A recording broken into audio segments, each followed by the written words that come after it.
तो बिस्मिल्लाहिर्रहमानिर्रहीम अस्सलामुअलैकुम। मस्जिद नबवी में क्या भाई आपको जुर्माना हो सकता है 1000, 5000 या 10,000 का। इसके मुतल्लिक़ मैं आपको तफसील बता देता हूँ। मैं मस्जिद नबवी में इस टाइम लाइव हूँ भाई। तो अभी एक वक़ूआ पेश आया छोटा सा, मैंने बोला आपके साथ शेयर कर दूँ, आपको बता दूँ, एहतियात के लिए ये लाजिम है।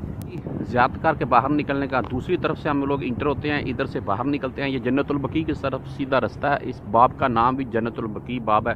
तो ये सामने जन्नतुल बकी है जी।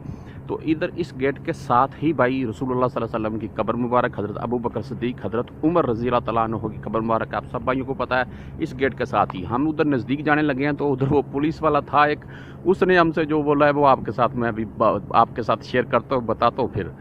तो वो गेट के पास हम भाई गए हैं, तो उधर वो पुलिस वाला वो खड़ा हो गया उठ के। उसने बोला है कि अगर इधर तुम लोग, हालांकि गेट से काफ़ी दूर थे, हम अंदर तो जाने नहीं देते हैं, 5 से ज़ायद अफराद इकट्ठे हो गए तो मैं तुमको फ़ी कस को 5000, 1000 से 5000 रियाल का जुर्माना करूँगा, इधर अगर खड़े हो गए तो।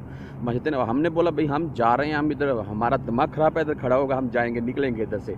तो हम दूर आ गए हैं। तो मस्जिद नबी में भाई अगर आप मास्क नहीं पहनते हैं, गेट के नज़दीक शुरतों के, पुलिस वालों को रोकने के बावजूद वहाँ खड़े हो जाते हैं, तो फिर आपको जुर्माना होगा, ये कन्फर्मली बात है।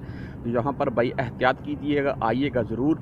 अभी तो वीडियो भी थोड़ा सोच समझ कर बनानी पड़ती है, कोई पूछ ना हो जाए कि किस चीज़ की वीडियो बना रहा है, तो क्या चक्कर है, क्या हिसाब है।